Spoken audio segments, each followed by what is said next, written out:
Grab your beverages and turn up your interweb. Solving the world's problems 12 ounces at a time. It's Dudes and Beer.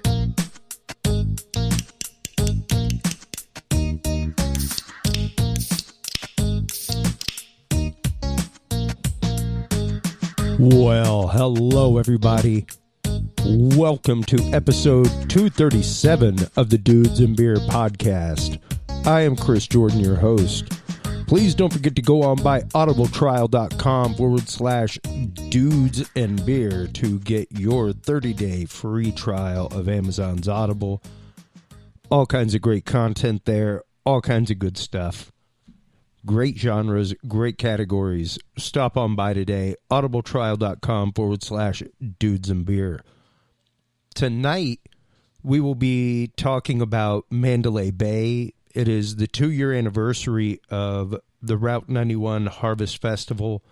The night of the shooting, we'll be getting into some of that. We'll be talking about all the information that we have on the case, the now closed case officially, with our good friend Mike Turber from 5x5 News. He was, of course, the investigator that came out with the fact preemptively that the body of Stephen Paddock had been moved on site, and that was later confirmed. He helped break all kinds of stuff. He is actively in contact with Eric Paddock, the brother of shooter Stephen Paddock. We'll be getting into that and so much more right after this quick report from our in-house reporter, John Bound from Daily News Collective.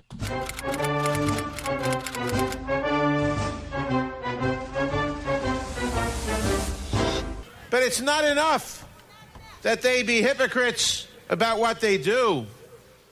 They have to be hypocrites about how they do it. And an impeachment of a president is an undoing of a national election. And one of the reasons we all feel so angry about what they are doing is that they are ripping from us, they are ripping asunder our votes.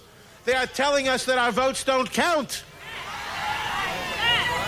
And that the election must be set aside. That was pre-lap ban backslider Jerry Nadler defending Bill Clinton during his impeachment after Clinton lied under oath. Fast forward to today, and the Democrats are hypocrisy incarnate. The IRS, they say sometimes late than never, better late than never, now formally apologizing to Tea Party groups over this Obama-era targeting. They said those groups are saying was going on.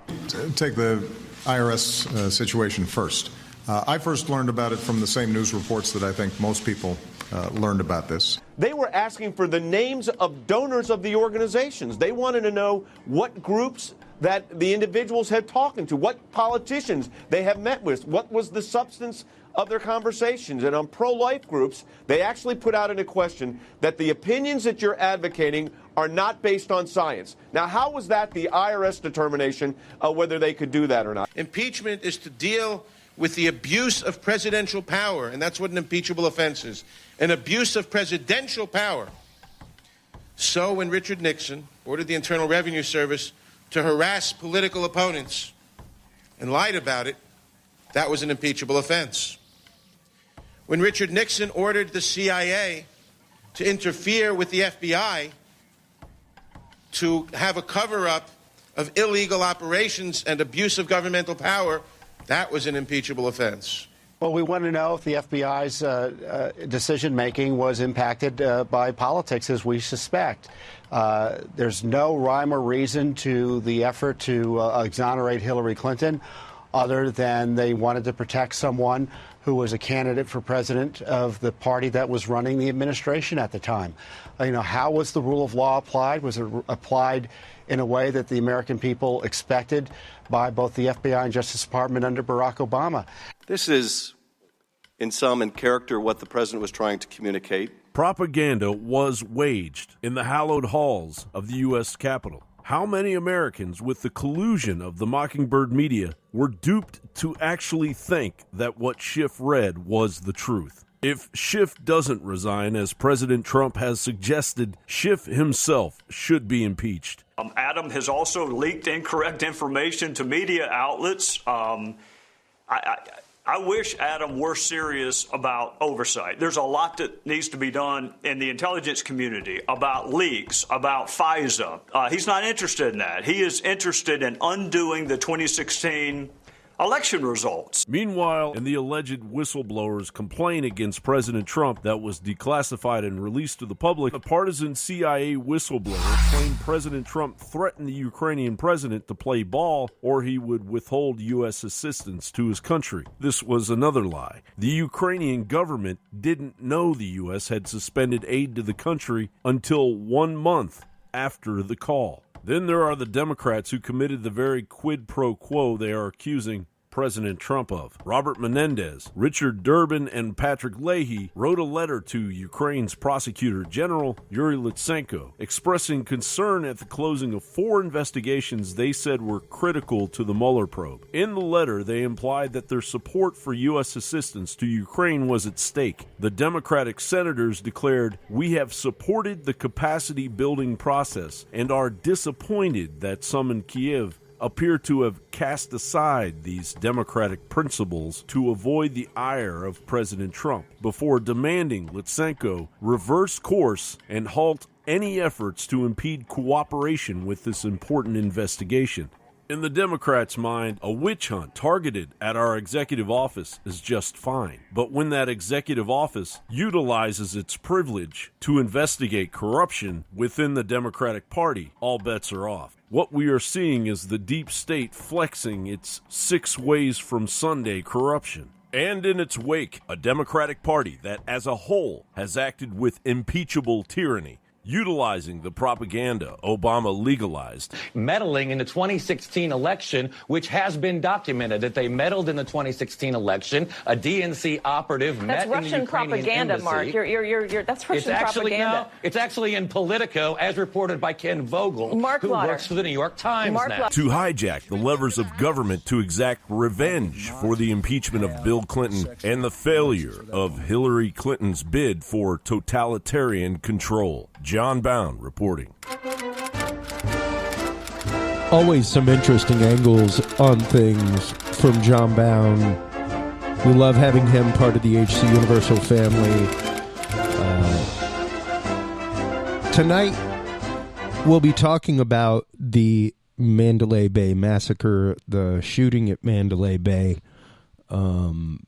Nothing can really be said better than by the survivors themselves. Right now, I would like to play a short clip from our good friend, listener of the podcast, and actually the man who connected this podcast with our guest, Mike Turber, tonight. Shannon Ray Caffey was interviewed by Fox Local this morning, Fox 5, out in Las Vegas, and he sent me a clip of that interview today. I just wanted to share that with everybody. As we start off the show talking about survivors and then going into the case, into its impact, into what it has done to steel America's resolve, and yet at the same time to give us absolutely no answers. Here we go right now with that report from local Fox 5 in Las Vegas. Many survivors are still recovering mentally and physically. One survivor is helping others through the power of social media. Yeah, Fox 5's Alexandra De Leon is live from the Healing Garden with his story. Good morning, Alex. Good morning, Jason and Alyssa. But before I even get to Shannon's story, I want to take you guys out here to the Healing Garden. Within the last 15, 20 minutes, we definitely have seen a number of people gather here, take pictures of the memorials, light some candles just to honor those 58. But speaking of Shannon Caffey, he was one of the many Route 91 concert goers. He and his wife got tickets last minute and arrived just moments before Jason Aldean's performance. Now, through everything that happened, he wanted to create a safe place for people to grieve and heal using Facebook. Shannon firsthand knows what dealing with PTSD from that night is like, so he started a Facebook page called Route 91 Las Vegas, Every Story Matters. He created this page as a platform for others to share what they're going through 2 years after 1 October. I've never told anyone my story in 2 years. And they told me their story, and it helped them a lot. And I just listened and related to what she was talking about because I was there. Now, Shannon still gets anxious, but through everything, he and his wife have grown stronger because of this. With counseling and therapy sessions through the Resiliency Center, Shannon tells me it has been easier to open himself up to healing. He thanks the Resiliency Center for making this an easier thing to talk about and to heal from. That get together to support each other and help each other where they can. That group also makes it a point to come out here to the Healing Garden to help with maintenance and tidying things up as a way to remember the 58 to heal. Now, of course, as you can see, a lot of people are out here now. Like I mentioned, about the last 15-20 minutes, people have begun to show up, take pictures, light candles, all here.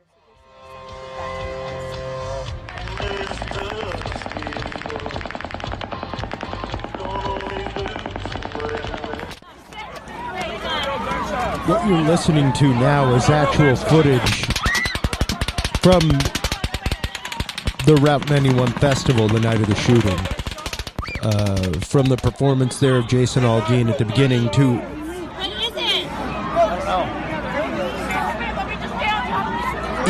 even the confusion here where people are saying it's fireworks. It's not gunfire. It's not gunfire. Mike Turber is our guest tonight, talking about what is the greatest American gun tragedy, the greatest American mass shooting that we have on record that was closed with zero avail, zero answers. Mike, welcome to the show this evening. Thank you, Chris. I'm happy to be here. It's always a pleasure to do your show. It's always a lot of fun, and we get a lot of information out there, and I appreciate the platform. Well, absolutely. I love what you guys are doing over at 5x5, the way that y'all have really stepped forward to cover the Mandalay Bay shooting unabridged since the very beginning.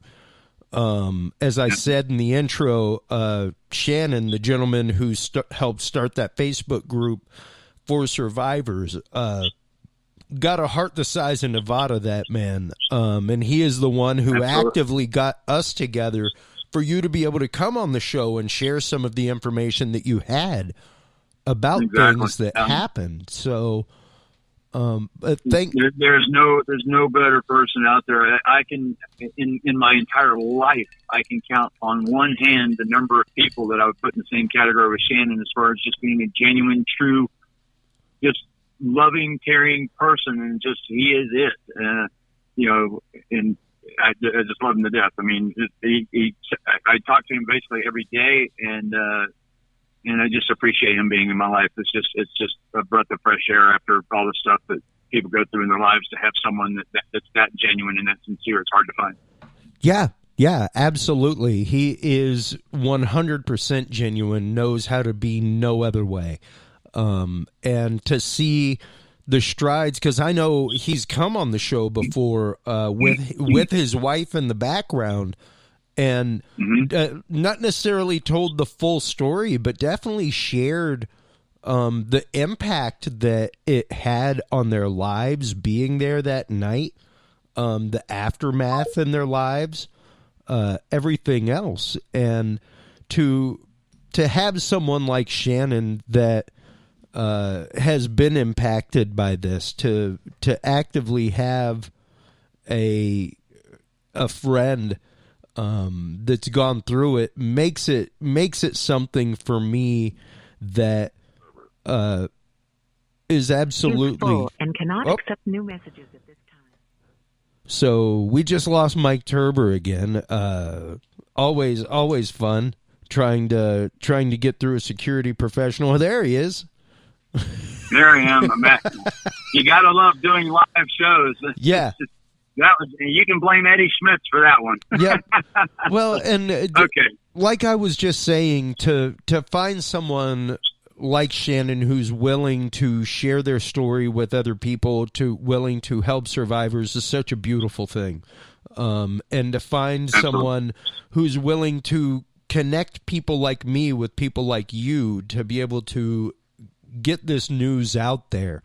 Like I said, the fact that it is America's greatest and biggest mass shooting, and Yet still, the case was closed to no avail, with questions abounding all over the place, and it's just gone. It's not the mass shooting that you hear about in the news. It's not the one that is pushed by the mainstream media out there for some reason, even though 58 people were killed, 200 something were injured. It's not the one that's used as a poster child. So let's get into a little bit about the background behind the story, and what led up to the events of that night that you know of from Stephen Paddock. Well, what led up to, that's the $1 million question right there is all of the things that led up to it. The series of events that led up to it. In other words, getting in the mind of Stephen Paddock has been the holy grail of this entire investigation. But the actual logistics of everything that was done to get, I'm literally right across the street from Mandalay Bay as we speak. And I'm looking at the room, and I'm thinking of what was going through this man's mind. You know, there was no indicators. There's nothing that like a neighbor wouldn't say or something. And we hear this all the time when they say, "Oh, he's such a nice guy," or "this or that," or whatever. And there's no indicator that this is going to happen. And that's what happens with these large mass shooting events. Is you have those situations and no one knows, and those are the ones that we need to know about. But as far as him getting up here. The week before, he had been to the Ogden and was looking at the event that was there, and moving his luggage back and forth. And I guess he was testing the water, so to speak.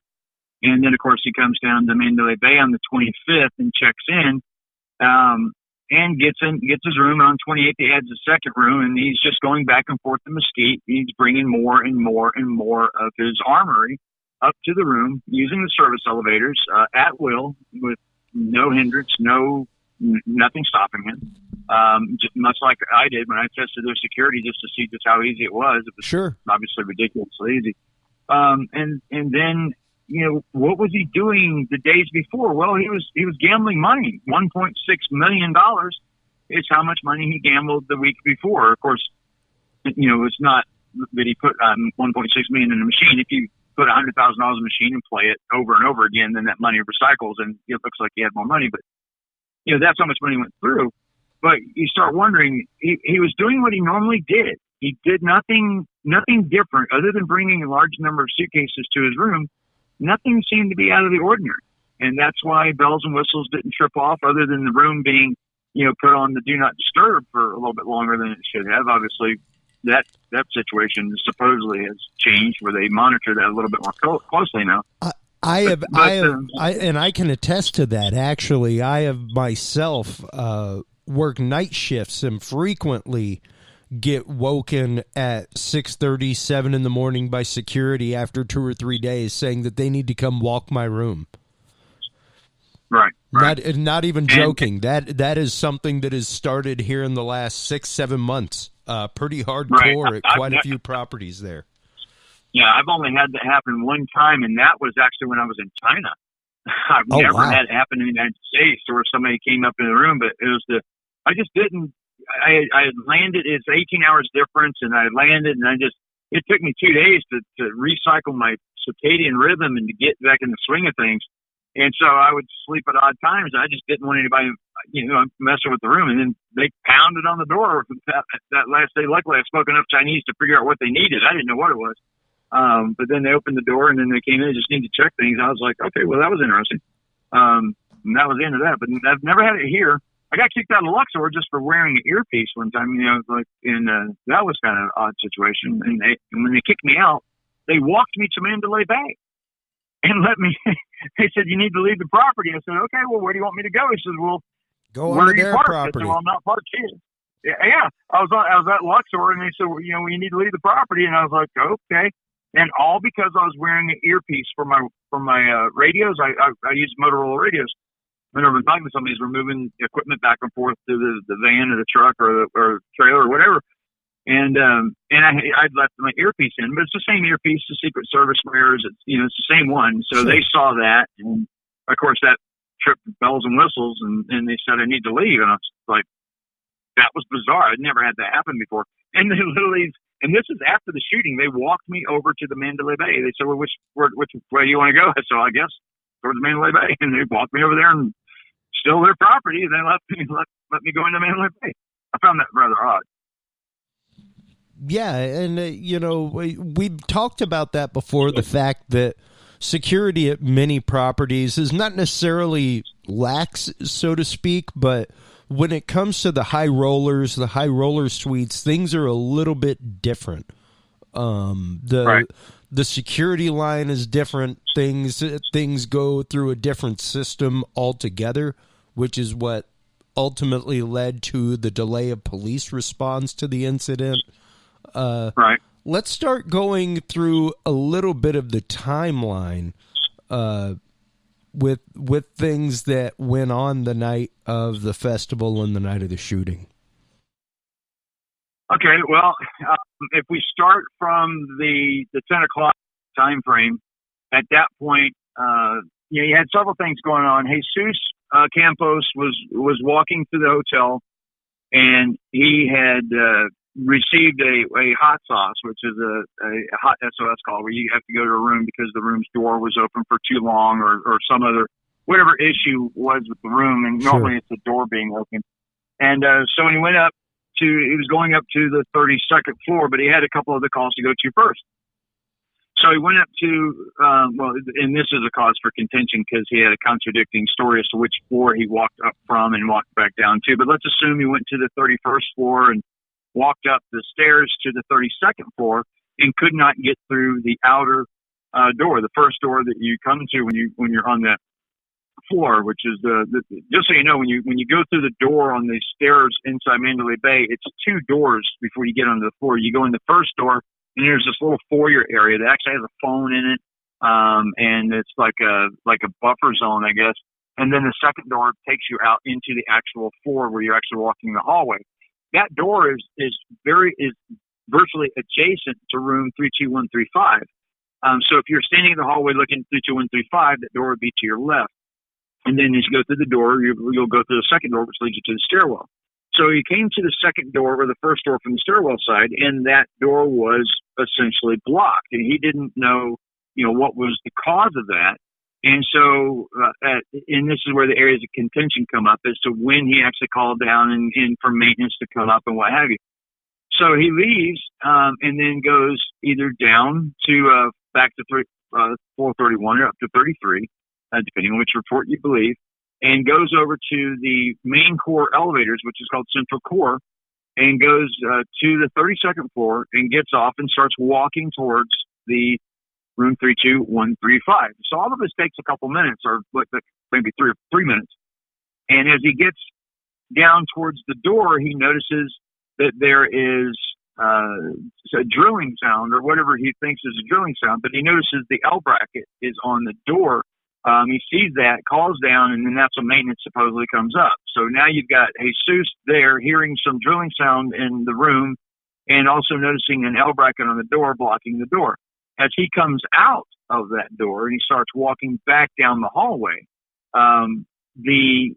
that's when apparently Paddock noticed him, either through the camera, which is most likely how he noticed him, or the door from the door closing.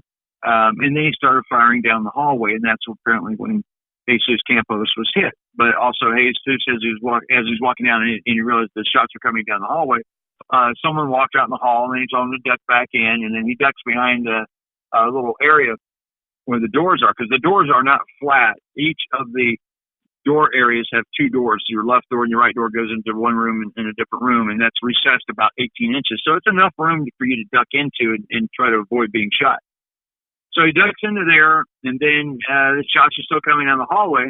And, there's a lot of people believe it was said there was over 200 shots fired. It was actually about 28. So all of this happened really quickly. And after that, that's when Shuck came up, and apparently he came down the hallway, and that's when Jesus told him to duck, and apparently another a volley of shots came down the hallway then. But Campos had already been hit.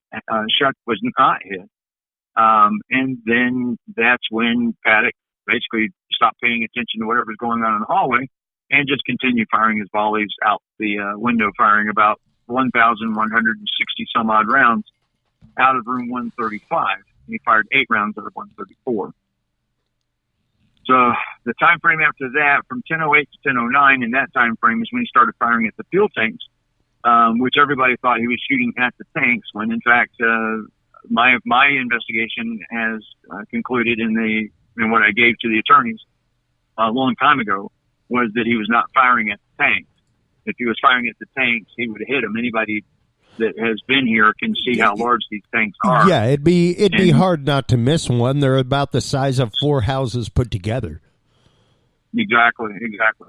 So what he was shooting at was an apparatus that's connected to the tanks or near the tanks or around the tanks. I'm not going to say exactly what it is for FAA rules, but that apparatus is likened to a pump. And the reason why he was shooting at that and not the tank necessarily itself is because that would cause a spray to spray the fuel because it's pressurized, and then that would effectively atomize the fuel, and then he would be able to ignite it. And that's the only way that fuel will ignite, because you can shoot at those tanks all day long and they won't explode. Yeah, exactly. It's like trying to shoot at a car tank. It's just not going to happen. That's not how combustion works. Exactly. So if you ask 100 people what's more dangerous, a full tank of fuel or half a tank of fuel or a quarter tank of fuel, and most of them will say a full tank of fuel, when actually a quarter tank of fuel is actually more dangerous. But in the case of jet fuel, it's totally different. The only way it ignites is if it's atomized, so that's what he was shooting at. But and the shots, when he was shooting over there, that he hit the tank twice. So shots 1 through 4 did basically nothing. Hit nothing, or hit something, but not obviously what he was trying to shoot. And shots number 5 and 6 hit the tank, as evidenced by you can see where the hit marks are that are on it. And my thought is that the reason why he hit so low on that one tank shot is because he was laying across the bed. A lot of people have this vision of him standing at the window trying to shoot out, but when you're shooting a 308. And the other reason why the bed was messed up, everybody's like, well, look, someone slept in that bed. Well, no, it's pretty much Paddock laying across the bed trying to shoot at the tanks through a window. And, we have a lot of police activity right now. So, love doing live shows. You got about 9 LVMPD that just went by. Maybe they're just getting ready for tonight for security reasons or whatever. Yeah. But anyway, back to the story. Gotta love live. As he was doing that, and he fired shots 1 through 5, and then basically got frustrated because he was missing the target hit, and he hit the 2, but it didn't do anything. And then he left the room and went over to back to room 135, and then he fired off more volleys. So that was from 10:08 to 10:09 is when he was shooting the 308 from room 134, went back to 135, fired the rest of the volleys. And then you can hear that one final volley as he's shooting. You can hear the rate of fire changes at the end. It's the dot, dot, dot, dot, dot, dot, dot, dot, dot. And you could tell that rate of fire was changing, which obviously proves he wasn't firing automatic or belt fed. But he was getting tired apparently, and if you've ever fired a bump stock, it does kind of take its toll on you after 1,000 rounds. Your shoulder's gonna feel it. And he was a 64-year-old man. So after that, he walked back over to room 134. He picked up the LMT, which is the rifle that had the only 2 shots that went through it, that the FBI couldn't figure out where the shots went. So I had to tell him that, which I found odd. But, here's this guy from outside. They got 1,000 agents working on this thing. And then, some yahoo from Southern California tells him where the last 2 shots went. But so he goes over and fires those 2 rounds. And then I guess he was extremely frustrated because he didn't obviously blow up the tanks at any time. And then left room 134, pulled the door back behind him, closed, walked back over to 135, and then picked up the Airlight Smith & Wesson and fired 1 round 20 seconds after his last 2 shots fired over in room 134 and ended his life on at 10:16 and 16 seconds on 10:01/2/17. That's your timeline of the events of Paddock. And within that time, so much happened. Like I was saying earlier, there was so much police confusion because of the calls being routed somewhere other than the normal 911 center. So whenever things started occurring, it just panic ensued. People did not know what was going on, as you can even hear in the audio that we played a while ago from the night of the incident. People didn't know if it was fireworks, if it was part of the show, what was happening. And that's pretty normal. In most, we've all heard it. You know, a lot of people say, "Oh, I thought it was firecrackers," or what have you, and that's fairly normal. But there's a certain point where things change, and the confusion comes in because everybody gets that thought that, oh my God, this is actual gunfire at a different time. So people react differently. So there was, with the number of people that were in this very close proximity, the psychology and everything that you see behind it as to how people react to these situations is just so variant. I mean, from one person to the next, you have the guy standing there. Everybody remembers the guy standing there drinking the beer and shooting the bird. I mean, no one will, that image of that guy doing that is emblazoned in everybody's mind. And, you know, it's like a hero kind of thing. It's like, oh, you can shoot, but screw you. And then you see other people react up by ducking, and people tell people to stay, people tell people to run. And so all these various things. So that mass confusion, you know, that creates a lot of issues. It creates issues both ways. One, for security, because everybody's going every which direction, and you don't have a clear plan to get people out of there, which is clearly evident. Sorry, the police activity is getting closer. I guess it's okay. So, you know, you have this situation happening, and it's a live, fluid, it's dynamic, and all these people going all these different directions, and no one really knowing. And plus, you know, a lot of people didn't know where the weapon fire was coming from, because the sound effects that you hear when you hear, especially due to the shape of Mandalay Bay, created a lot of confusion. That's where people thought there was multiple shooters. And to this day, even today, there's still people here that believe there was multiple shooters. And I get it. I understand. And I'm not going to sit here and try to convince people that were here that there weren't. I'll just give the evidence as it is, and then they can make what they want of it. But, you know, it's pretty, it's an open-ended situation when you see it firsthand, and you're here and you talk to the survivors and you listen to their stories, and you just know the heart gut-wrenching stories of just what they went through. Yeah. You know, each and every one of them. It's just, my heart goes out to all of them. I'm actually back over at Melissa Ramirez's memorial right now, and Eddie Smith is coming here. He just sent me a message, and he redid her memorial, and now I'm looking at the police activity across the street. In my mind, I'm kind of like mentally going back to that day, even though I wasn't here, but looking at all this police activity and being where I'm at, you know, I can see how someone who had been here that night would be affected by all this. The PTSD is real. It is obviously real. Yeah. Oh yeah, absolutely. I mean, talk to anybody that has been through a harrowing event such as that. Shannon's classic example. I mean, he's struggling dealing with those issues, and you could see it in the interview they had today on Channel 5.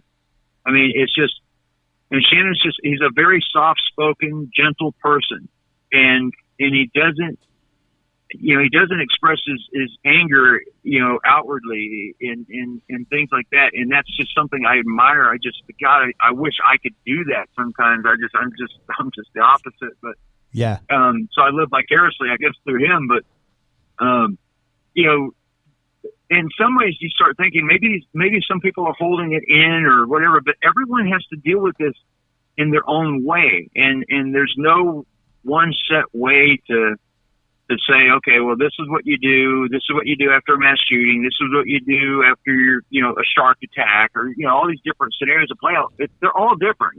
There is no one set way to resolve it. And that's why there's just so many different stories and so many different ways people handled it. And some people, part of the ways they handle these things is they come back, they revisit the scene, and they try to piece together the story. And that's exactly what's happening here today. I've met probably about 15 people today, all of them coming back, and each one with a different story. They're in a different location.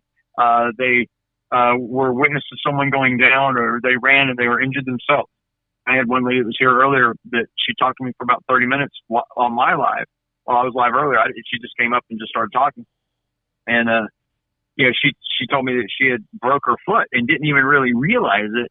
But she knew it had been something happened, and it's taken her 2 years to get to the point where they'll even assess what's going on with her and try to help her, and that's sad. That's truly sad. Yeah. But that's a night that everyone will remember where you were when you heard this event happen. It's just like 9/11. This event, that maybe doesn't have the magnitude of 9/11 as far as some people are concerned, but obviously for local Las Vegas it does. But everybody remembers where they were when this event occurred, and it's that powerful of a thing for one man. One man. We're not talking about 17 hijackers and planes flying them into buildings and stuff. Yeah. This is one guy with a gun. One guy with a gun. Kills 58. Injures or shoots directly over 400, and then injures over 800 because of, you mix the injuries together. Yep. And 22,000 affected, by it. That in that evening, there were probably 14 or so thousand that were here. But, man, it's just sitting here looking. I'm looking at the Luxor, looking at the lights. I'm looking at Delano, and I'm looking at Mandalay Bay, and I'm looking at Melissa Ramirez's memorial, all in one view. And it's powerful. Powerful. Well, with that in mind, Mike, let's get into, because one of the things I love having you on to do is to dispel the myth, to clear the air, to get rid of the obfuscation that goes on. The fact is, yes, the Las Vegas County Sheriff's Department is still under active investigation for suppression of information to the media. Correct. There are numerous things going on with this case that still stink on ice. But we can definitely say that Saudi princes were not involved. Absolutely. Yeah, absolutely not. That there were not teams of snipers involved. No.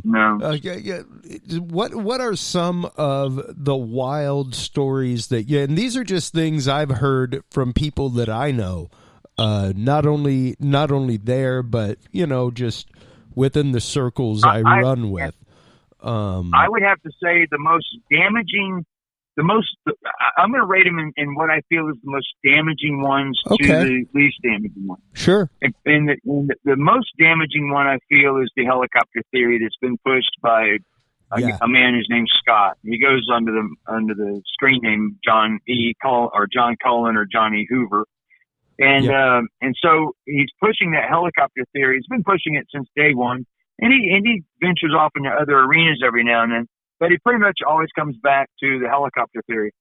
And it's just, no shots were fired from a helicopter, period. And he will argue that ridiculously. And then people come up with these weird, it's almost like dealing with a flat earther sometimes. You're just trying to say, listen, if the shot was fired from a helicopter, we would know it because the sound that would come from it is measured, and you can tell where that sound comes from. It's not like these shots came from stealth aircraft that appeared, disappeared, and then they reappeared in different locations. Even those, we would be able to tell where the shots came from because they came from different locations.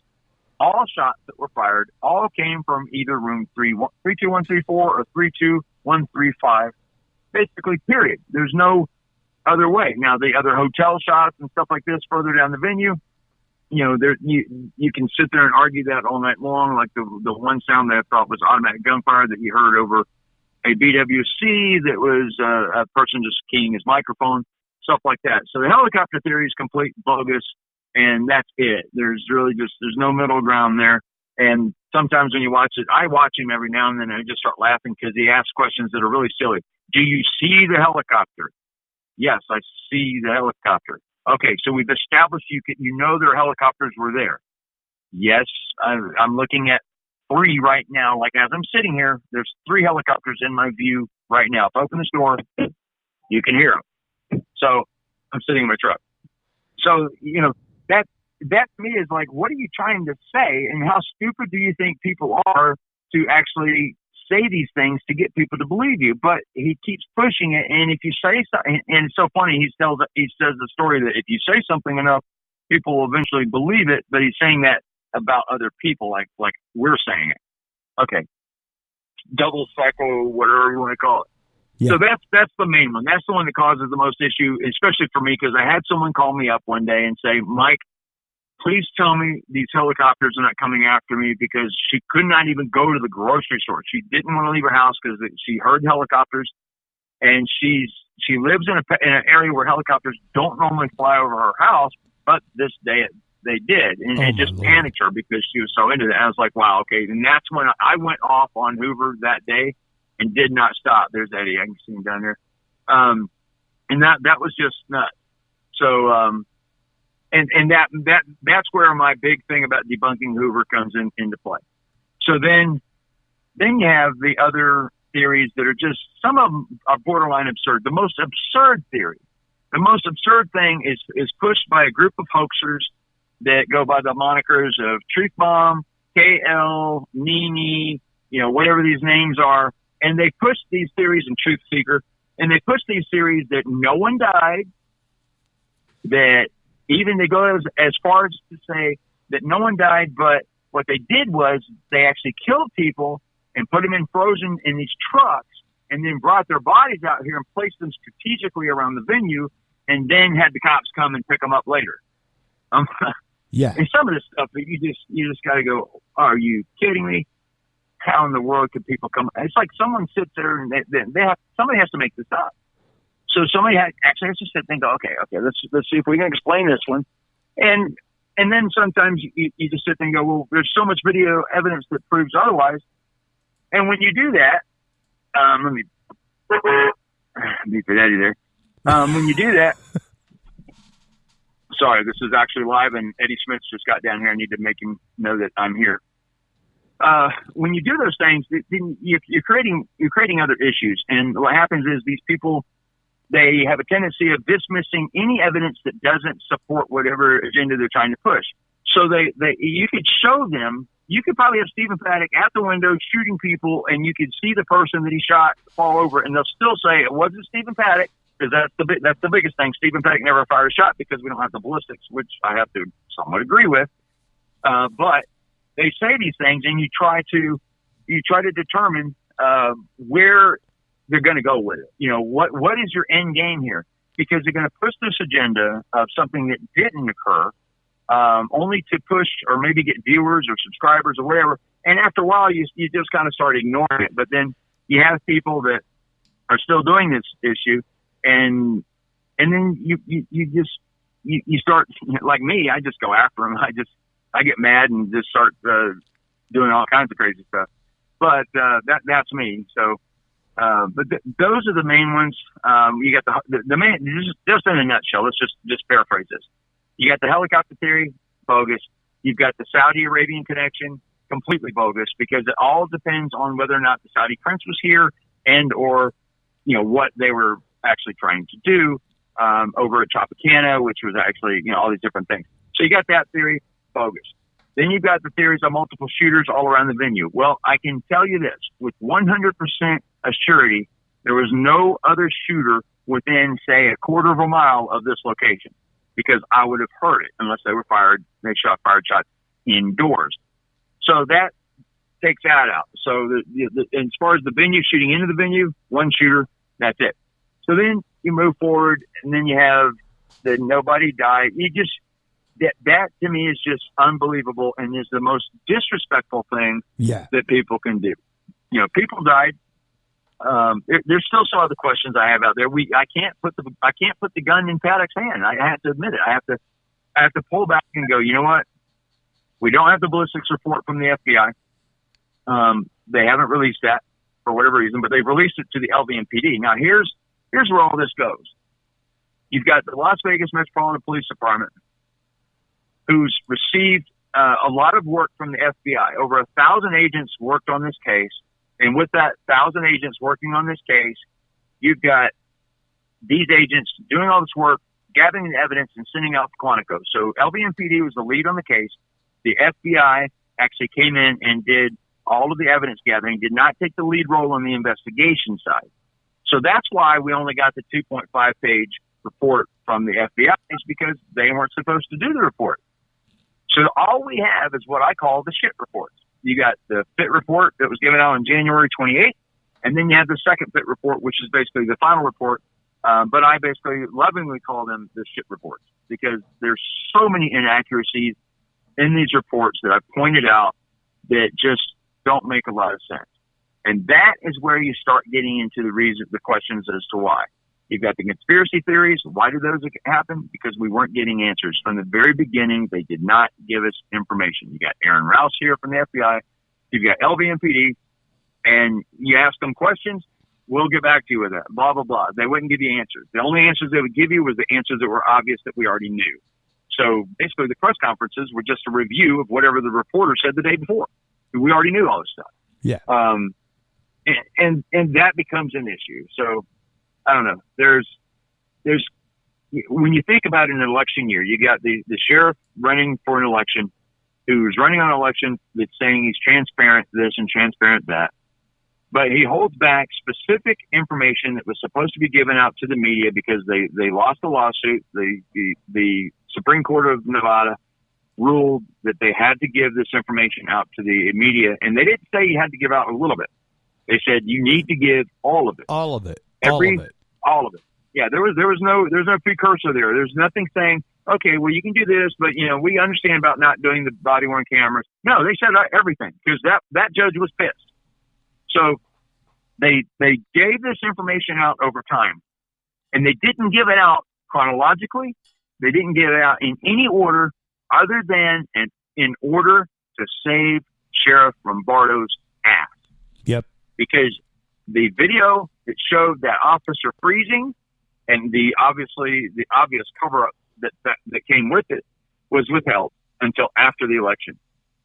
That right there, for me, is the holy grail of Sheriff Lombardo actually manipulating the evidence coming out to his own favor, because he's in an election. He says, oh shit, well, if this gets, because they're sitting there in a room, they're like, okay, here's the evidence that's going to go out this week. And Sheriff Lombardo or someone has to go, oh shit, don't put that one out there because that's going to make me look bad. So let's hold that one until after the election. Oh, there's another one. Yeah, don't do that. So you have an officer freezing. And of course, then people are going to go, wait, that officer froze. Oh, and he's part of LVMPD. He's trained. And oh, wait, this officer is a training officer. He's not just a regular street cop. This is a cop that trains all the other cops. And he froze. Where else does this shit happen? You know, happens in Vegas. That's what happens in Vegas. I guess it's supposed to stay in Sheriff Lombardo's little desk drawer with a nice little lock and key on it, because that information is not supposed to get out, especially if he's being elected. So that was withheld.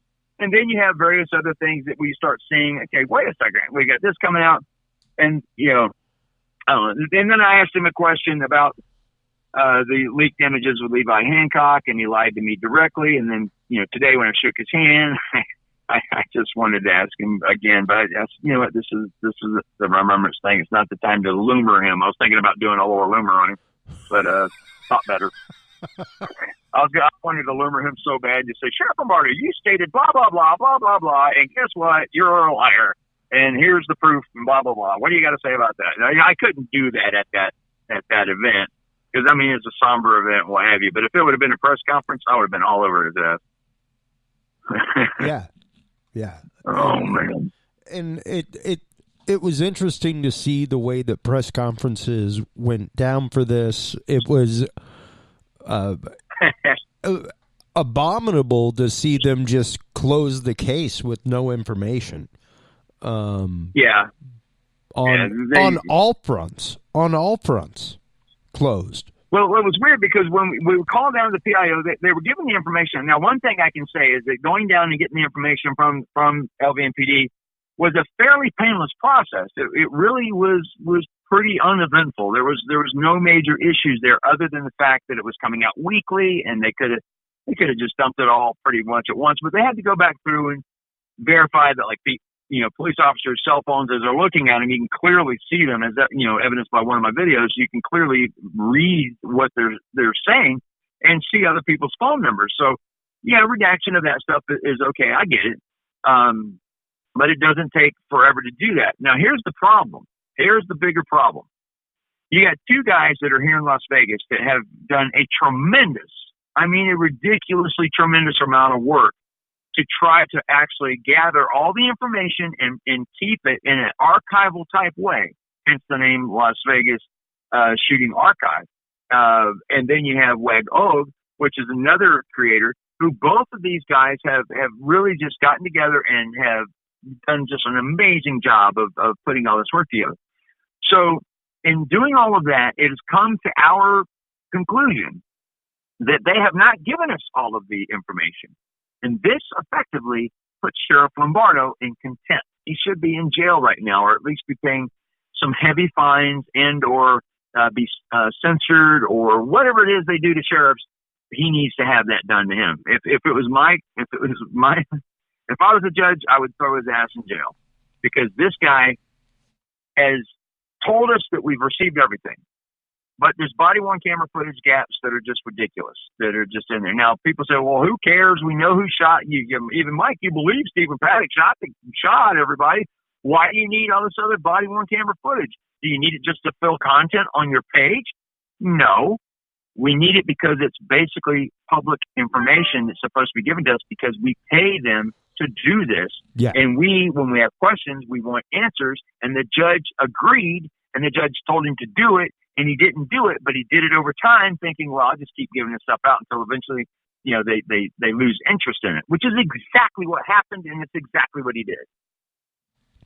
Yeah, absolutely. It did. And we said it numerous times on this show that it was truly the attempt of back to business as usual as fast as possible.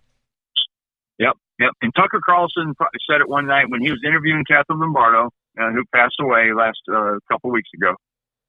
Rest in peace, Catherine. I truly appreciated working with you. But he said, and Tucker Carlson said, that the narrative, the storyline is managed. It's a managed storyline. And then Catherine, her words after that was, you could have put it a better way. And that's exactly what it is. Oh, absolutely. It's groomed hard. Yeah, it's like guys sitting in a room going, okay, how is this going to, all right, let's figure out, we're going to get this information out. Okay, fine, we've got that part covered. Oh, the judge wants us to give us all this information out, but let's do it in such a way that doesn't hurt Sheriff Lombardo's election, because we need him there because, hey, I don't know if they pay him money or whatever. I'm not going to get into that area, but all I can say is that there is no way that there is not some connection between Sheriff Lombardo and the casino industry here that is probably would be considered improper. Let's keep. I'm going to try to keep this at a G rating, because there's no reason to not think that when the high roller rooms circumvent the normal 911 route and go to the sheriff's department. Yeah, exactly. And that's done. Now, their reasoning for it always sounds, oh, okay, well, that makes sense. Well, it's to protect the elite clientele and things like that, not to get Las Vegas PD involved, to take it to the next step level. Yeah. And, of course, their bullshit answer is, well, because they have their own security, we don't want to have the sheriff show up and then, have their security doing something, we're doing something different, we want everything together. No, you don't. If somebody's shooting someone, you call 911. Yeah. That's what you call. Yeah. And I want to know exactly, when was that damn call made? When did they make the call to that call center or to whatever number they called, Yep. what was said. We heard part of it. We get it. But at the same time, there didn't seem to be some big sense of urgency in that call. No. It's like, holy crap, get your ass down here. We've got this shooter killing people across the street, and he's in our building. And what do we do? And what did ever happen to that security guard? I know he was supposed to go on shows all over the country. He had like a full docket of shows scheduled and then just went ghost. Oh, this is a good one. If no one knows this part of the story, you're going to love this. If this isn't corruption Let us and know, if this Mike. isn't collusion, I don't know what it is. You've got Jesus Campos, who was set up to go on to 5 different shows. Tucker Carlson was one of them. I myself has been on Tucker Carlson, so I know the program director there.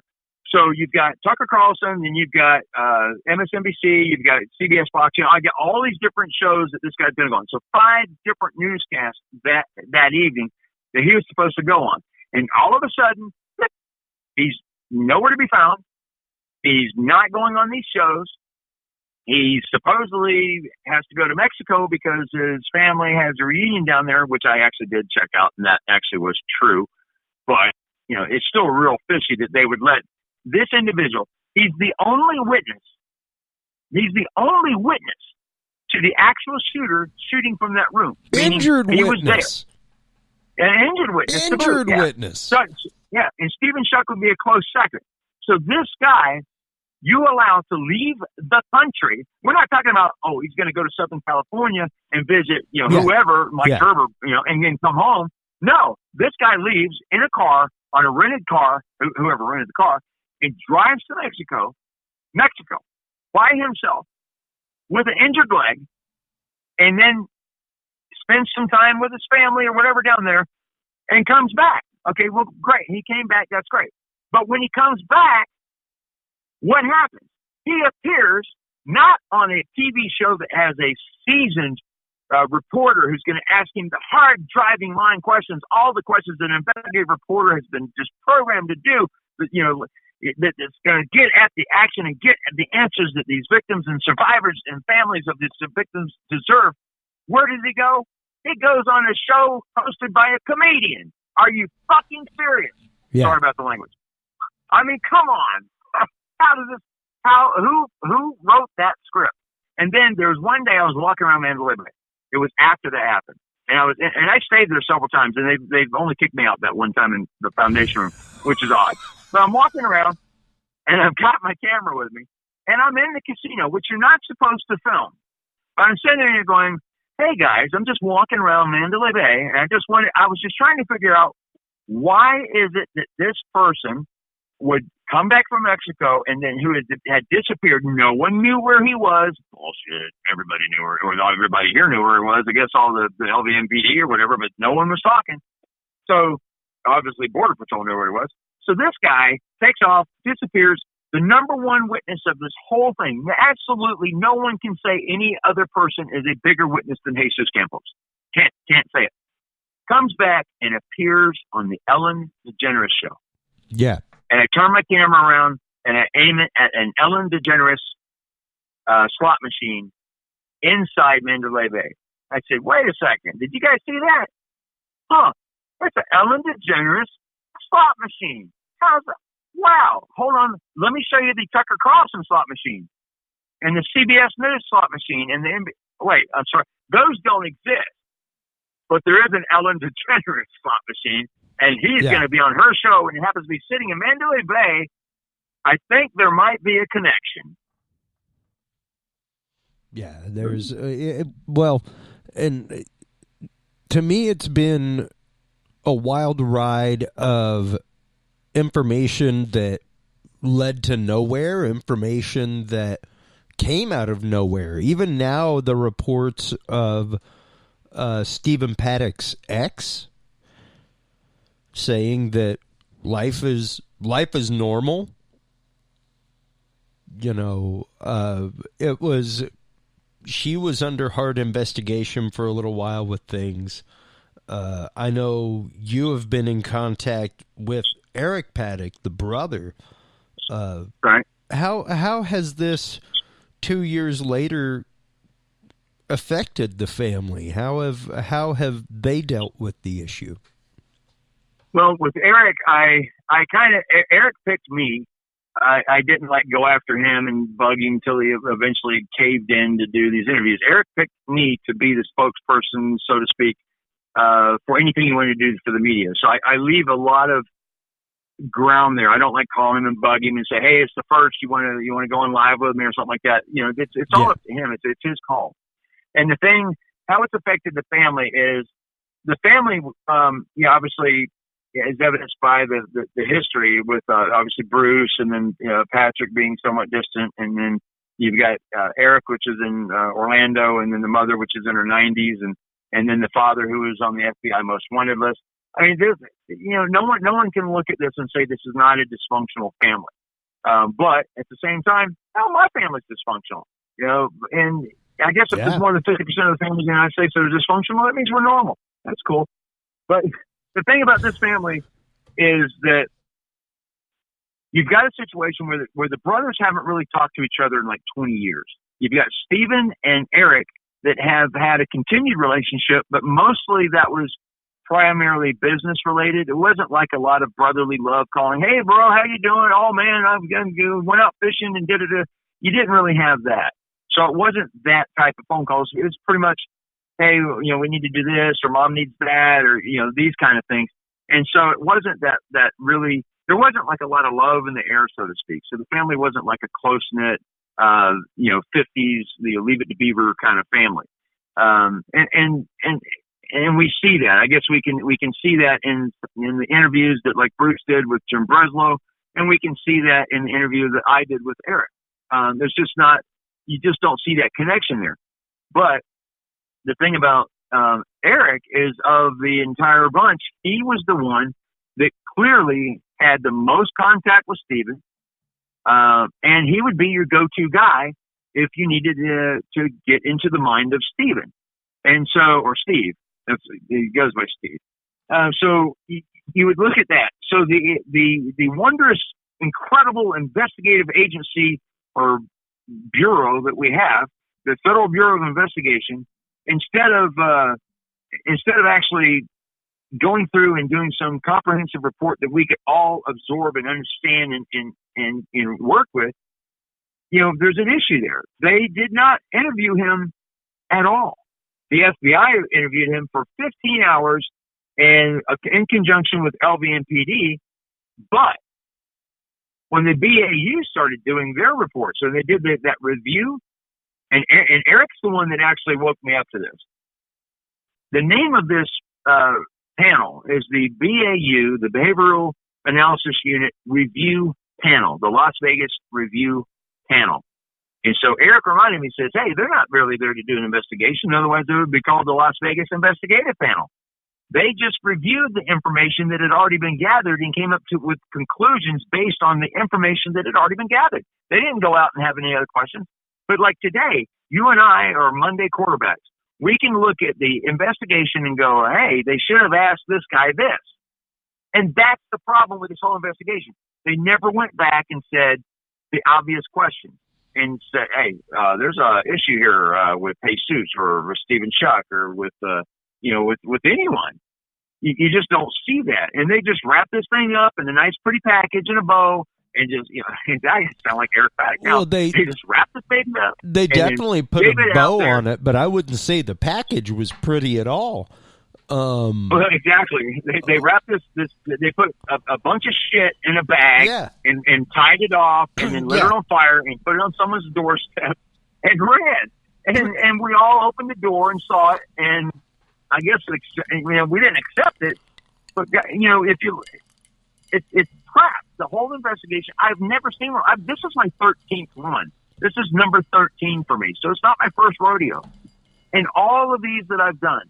And I've all done them in various capacities. So I haven't done them at the level that I've done this one. So, this is the first time I've ever been in the public eye. A lot of people say my work, but you wouldn't know it. And I'm not really allowed to talk about those particular ones. Some of them I can't. But in this one, because of the Mr. Ramirez video, it put me in the public eye. So then I was like, oh crap. And then I found more evidence and I had to put that out. And then we worked with the attorneys and and various things like this. So I have inside knowledge with the attorneys, yes, and I have my own inside knowledge on the investigation that I did. Some of it's been revealed, some of it not. Some of it will be in the documentary when we put that out. So all of these different things you have to do for one. And here's the deal. When all is said and done, this entire investigation, the entire thing, is basically the most ridiculous, screwed up, convoluted mess I've ever seen. I have never seen anything like this. I've never seen a report that makes you ask more questions than gives you answers. We don't have the ballistics.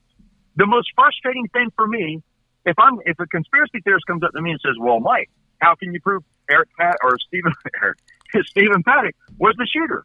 I can't. I'm 2 years into this, and I can't do it. I can't say. If you put me on a witness stand today and said, "Mike, can you stay here on a stack of Bibles?" Even though I'm atheist, I'll put my hand on the Bible, no problem. I'm not going to burn up and burst into flames. Are you sure? I'll put my hand on the Bible. And I'll sit there and say, I can swear on this Bible that I cannot put Stephen Paddock up in that room firing those shots into the crowd because I have no ballistics at all. I don't have any bullets pulled from any person's body, whether they're alive or dead, whether it's from an autopsy or not, and measure the striation marks and put them into one of those barrels and say that this bullet came from that barrel. And guess what? That barrel fired off this gunshot residue that we found on Stephen Paddock's hand or glove. I can't do it because we don't that's have just it. it. There isn't even a GSR anywhere. There isn't even a gunshot residue test. No. Done on the body. Well, they did the test. We just don't have the results. They haven't given us. They did the test, but we just don't have the results. Well, and it's mad. This is 2 years. And then, 2 years. And then you add to that the complication of the fact that the body was moved. Yep. And man, you talk about one person that felt I was the most vindicated, screaming, happiest person on the planet because I was the first person to report that Stephen Paddock's body had been moved. And everybody's like, "Well, how do you know that?" Well, it's the blood patterns, all this other stuff, and we can get into that if you want. But when I did that, I was like ridiculed left and right, and just it's like, "Who are you?" You know, blah blah blah, and then a year later, the Matchco statement comes out. And guess who called me? Laura Loomer calls me and says, "Hey, actually it's kind of reverse. It's kind of a little bit mix of the both. It's me and Laura Loomer sit there. We're going through this report. And I'm saying, Laura, there's some gold in here for you, and here's some gold for me. Between the two of us, you know, me and Laura Loomer do not believe the same things at all. But we can agree to disagree. But there's some information that cannot be argued, and his body was moved, and I thought I had proved it back then, and then when Matchco report comes out and it proves that his body was moved, and you know, not only was it moved, he lifted the body up, and new blood came out of the mouth, and just all the blood you see on the left side of the face that come from the mouth area, that's from when Matchco lifted him up. That's not from the shoot, not from him shooting himself. And so that's 45 minutes to an hour later, and there was the other blood in this blood is advanced by an hour. So the color difference shows you the time difference of the blood patterns. And that was how I found it. And the way I found that was because I'm colorblind. I'm red-green colorblind. So when I'm in Photoshop and I'm trying to color match and make sure everything's right, I was dialing in red, and I noticed that the red was changing oddly, meaning that if I change it to normally shift the colors, the shade changes, and it changes in an equal way. This was like shade change, bam, change. It was like a huge, you know, that's a technical term. I'm not sure if I understand it because I was so complicated. Yeah, bam change. Yeah, bam change. It's like that's an Adobe Photoshop term. Oh yeah. But I'm sitting there looking at this, and I'm like going, and you should have seen me. If I could have my facial reaction video, it'd be much like the facial reaction video someone has when they go to the dark web for the first time. And I was like, what the hell? And I'm like, oh my God. So you can visualize what my face was like. I was like looking at the screen going, what am I looking at here? Oh my God, am I on the onion? Am I touring into the dark web right now? Oh my God. And it was that drastic of a difference. And I couldn't believe that someone else didn't find this. And I'm like, well, I'm going to put it out there and see what happens. And sure enough, everybody said I'm an idiot and whatever. But, you know, this is where a lot of things happen. When that report came out and Matchco said what he had, He did. That Matsko statement answered so many questions for me because it answers Levi Hancock. It answers Sean O'Donnell, who's the guy that actually shot the 3-round burst, who's another story. And then you've got the movement of the body, and then him running around trying to grab phones and all this other stuff. This one guy basically corrupted that entire crime scene. And I get the reason why. He had to go around there. They thought they had more active shooters, and he's opening up suitcases, with wires going into them, thinking that bombs are going to go off. And, of course, vibrators fall out and all kinds of weird shit happens. And he's looking for phones, and he lifts up, Stephen Paddock's body, which is a no-no. You just roll him a little bit, and you do it. But he rolled him and then picked him up. I was like, okay, well, this is odd. And that's, your blood pattern on the chest, and everyone thought that was a gunshot wound to the chest. Absolutely, it was not, because the color of that blood exactly matches the color of some blood in other areas. It basically shows it was not a pattern that was done at a different time. It was done at the same time as the one shot. So it wasn't a gunshot to the chest. But whatever. People are going to believe it no matter what. So I don't know. I could talk to you for 4 more hours. You just do part 1, 2, 3, 4, 5, and just keep going, because every subject gets me so excited just to get into it, and then to sit there and just remember all of the feelings and emotions I was going through. But I'm finding this, thinking, man, this should be something that should be across the news, like should still be. MSN, should still be. Yes. Yeah. And exactly. And that's what I don't get. That's what I don't understand. We just had a pretty big fanfare about the Pulse nightclub shooting, and that was all of a month ago. That was like a month before this. Yep.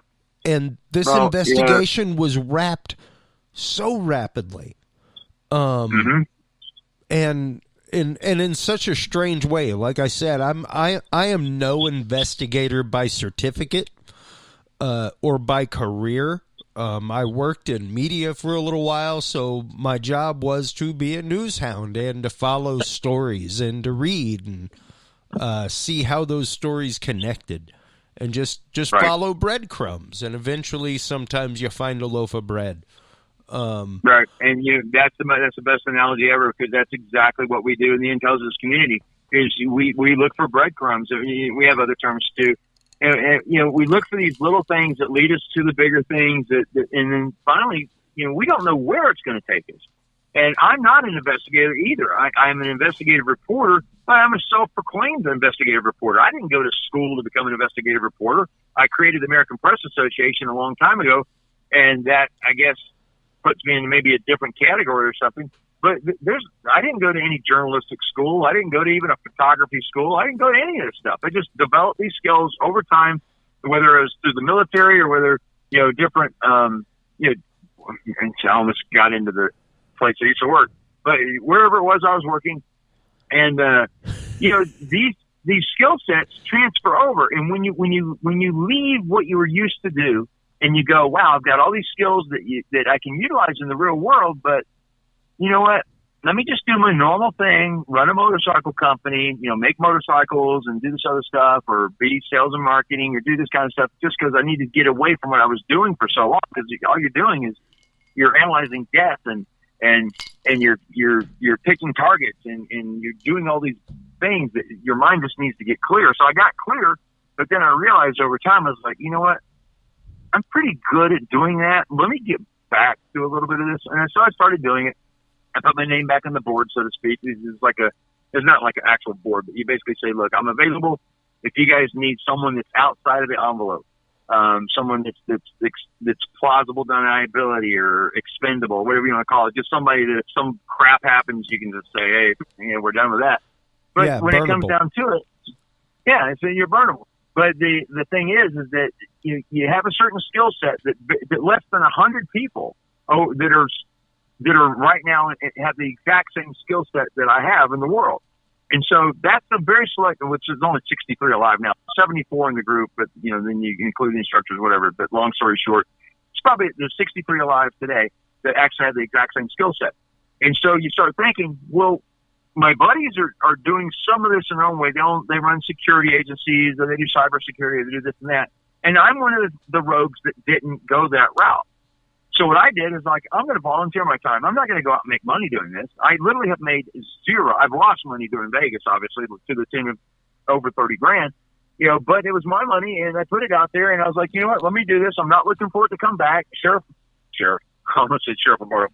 Sheriff Lombardo, when I showed her the CCTV footage, she asked me, what do you want? And I just looked at her. I said, justice for the victims. That's it. And she goes, you don't want anything? I said, no, just don't want justice for the victims. That's it. And so that to me was important because money, when people are paid to do these jobs, they start looking for things that would make them more money. And they don't start looking for things that would give the victims answers and the victims' families answers or victims' families answers and the survivors answers. The survivors want answers to their questions, just like the one I had here today. A beautiful woman comes up here and just needed to understand what happened that day. She left. Just before she left, I hugged her, or we hugged each other, and she looked at me and she said, in 2 years, I haven't had the amount of information that you've given me in the last 30 minutes has given me the closure, or what the way she worded it was a little differently, but has helped her more than anything she's heard in 2 years. And she said, I wish I would have met you earlier. I would not have had as many of these stressed out nights and sleepless nights that I've had. And I'm like, wow. And that to me, that's my paycheck right there. That to me makes all the difference in the world. That's why I do it. And I love it. I love helping people that way in a way that I don't know. It's hard to describe. The feeling I get when I do that is just amazing.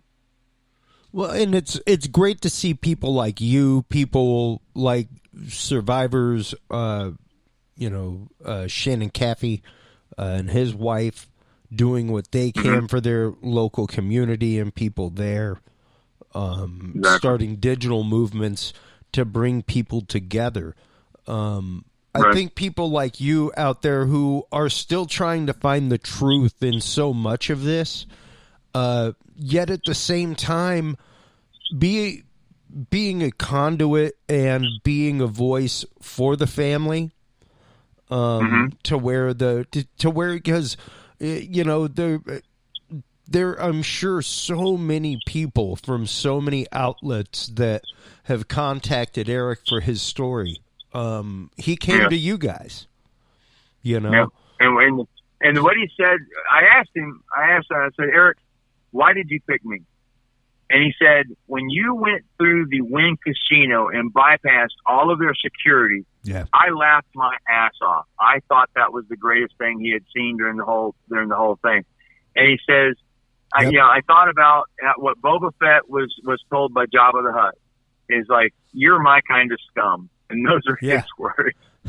And I said, okay, well, I don't know if that's a compliment or not, but if I'm your kind of scum, I guess I'll take that as a compliment. And he meant it as such. He meant it as a compliment, and I appreciate it. But keep in mind, I've been ridiculed crazily for this. It's like, you're talking to the brother of the shooter. What kind of man are you? I'm like, there's not a reporter on the planet that would not jump at the opportunity to have a interview with Eric, and I didn't take advantage of it. I didn't shop it. I could have shopped that interview all over with CBS, NBC. I could have shopped and said, "Hey, give me $100,000, and I will get you Eric Paddock." You could still shop. I didn't do that.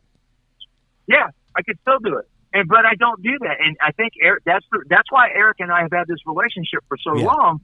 Because he had someone at the Review Journal and basically got rid of him. He said, I'm done with you, and he got rid of him because they sponsored Sheriff Lombardo is what really caused it. That was the straw that broke the camel's back.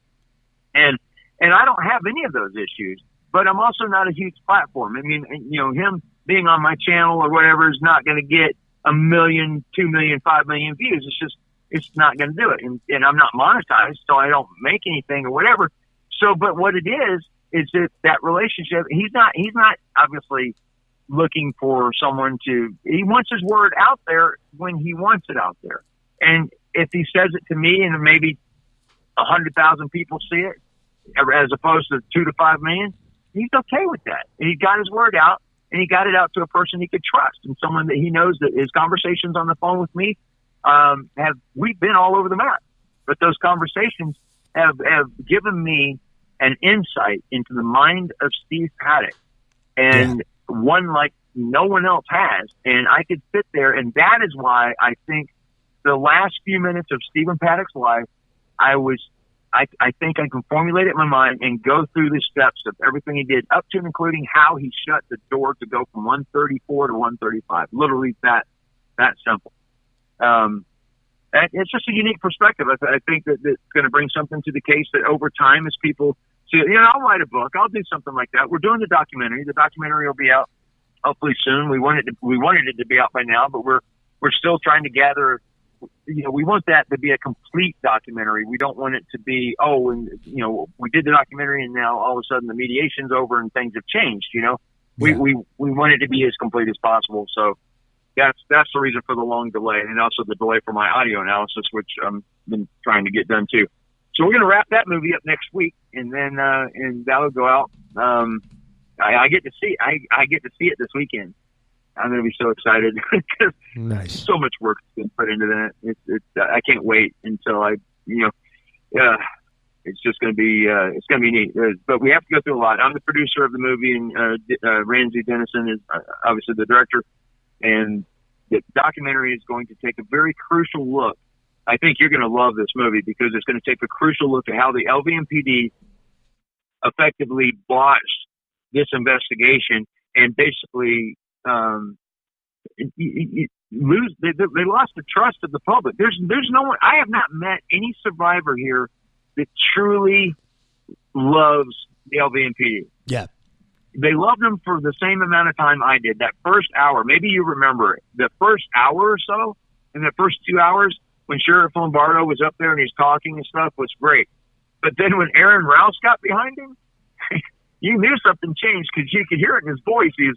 He was cracked. His voice was crackly. It was just It was just ridiculous. And over time, it was just the stories just continued to change. Like I said, I am no investigator by trade, but man, when you follow news on the regs and you keep up with it, and you watch these press releases and these news conferences, absolutely, man, it was horrifying. It was horrifying. The number of times that the timeline changed, the suppression of the fact that the original call did not go to 911. Just fact after fact after fact. Just pointed the wrong way. This is the only case that this far down the road, and I do investigate this stuff. So for me, I always, by this time in an investigation like Pulse, done. Boston, done. You don't hear people asking questions about Boston. You don't hear people asking questions about Pulse. Very rarely do you hear something pop up. If it is, it's something super minor. Oh, you want to do a whole episode on Boston, my friend? We can. I followed that from day one. I was literally on air when that happened. Oh, really? Wow. And followed it hard. Yeah. Well, we could do that, but Boston doesn't. We don't have the issues. I would tell you exactly what happened, and that's pretty much it. My level of work on that case was minimal, very minimal. But on this one, it took on its own life. I mean, just being here, meeting the people, because we don't get involved with the people and stuff like that. And I still try to find myself, because I'm not a great people person when it comes to that end of it, when it comes to investigating. And then because I feel like there's an ulterior motive every time I meet somebody, I don't want them to think I'm trying to, dig in to get a story. You know how it is. You probably meet people and they wonder, well, are you trying to get a story or are you trying to be a friend? And, I really want to be your friend because you're cool as hell. And, but in the back of their mind, they're going, this guy just wants a story, But, I don't know, maybe that happened when I met Anthony Weiner that time. I was like, how'd you get that last name? And you did what? You sent your last name to this girl? Oh, come on, dude. Like, no. Who in the hell could do that with a last name like that? Come on. Well, I mean, you can't make this shit up, man. With 2 years having passed, Mike, where do you sit with things now? How do things sit with you as far as the case, the closing of the case, and the evidence at hand.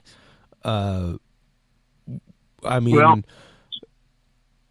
there's as far as the evidence and gathering evidence, it's not really. I'm still doing some things periodically. Somebody will like what happened this morning. I got a phone call. Hey, can you do this? Or hey, you brought me some stuff yesterday. Can you correct this or whatever? Or we need to verify that this was done this way. You know, basically it's a chain of custody kind of stuff. That it's like the cleanup work. It's like we're getting down to the wrapping up of this whole thing, and you know the mediation part's going through. I don't know if I told you this earlier, but what I can release to you now is that.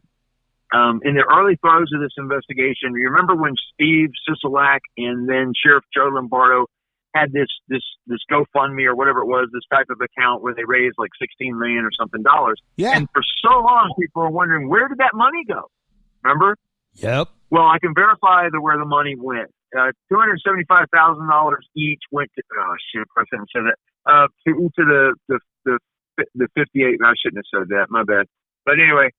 Each family got funds, and then the rest was distributed amongst the other victims' families and the survivors and so forth. So I'm being told you got a beer for me? You got my beer? I'm still in the interview. All right, I'll be back in a minute. Okay, I'll be out in a minute. All right. So. We got to wrap this up. I got people waiting on me. Absolutely. But, Corey Langdon's here. Hey, Corey. So we got the taxi driver's here. So I'm going to go meet with her. You kind of need to wrap this up, but hey, Corey, how you doing? I'm actually on a live interview, but hey, give me a. Yeah, I'm on a live interview, but I want to get Dudes and beer. Oh yeah. Say hey to Chris. That's everything. He's losing his breath. Chris who? Chris Jordan from Dudes and Beer. Hey. Oh, hey, I like Dudes and Beer. All right. Fishy beer. That's what I like to hear. That's where we're going to get some beer. You can hold the dude. All right. Well, Mike, all right, so I'm going to wrap this up with him. Thank you right so out. much. Thanks, guys. Thank you so hey, much you gotta love for live, right? That's it. That's what it's about. Go Vegas. Go Vegas. Yep, so representing you got your Corey Langdon DnB. interview there and all that good stuff. So yeah, I'm in Vegas, and what happens in Vegas? So Well, let me run. Let me take care of this. We'll wrap this up. But this investigation has its own life. It doesn't seem to have a death. It's going to live on in perpetuity, and there's always going to be more questions than answers. Yeah. That's just the way it is. Absolutely. All right, well, Mike, thank you so much for taking the time. Tell everybody where they can go to check out 5x5 News as we let you go.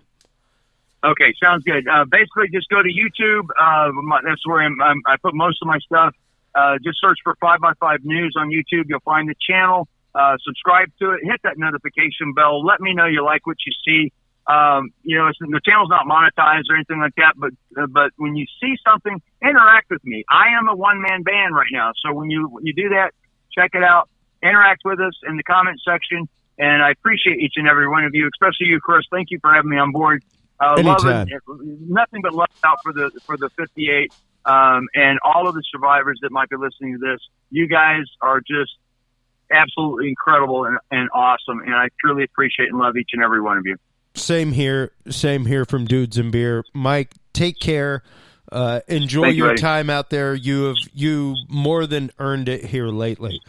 All right, buddy. I appreciate it. All right. Take care. Until next time. Thank you. Be good at it, my friend. Sounds good, buddy. Take care. All right, bye-bye.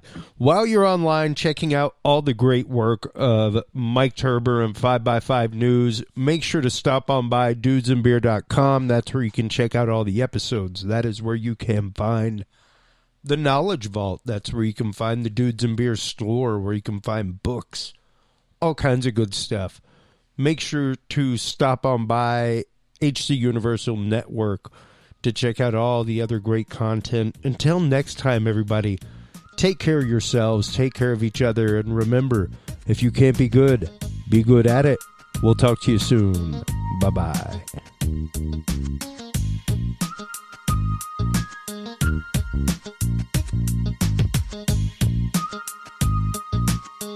Thanks for listening to this episode of the Dudes and Beer Podcast. To listen to our audio streams or chat with us live, download the official Dudes and Beer app for Android and iDevices, available on Google Play and iTunes markets. For more episodes, content, and information, visit us online at dudesandbeer.com.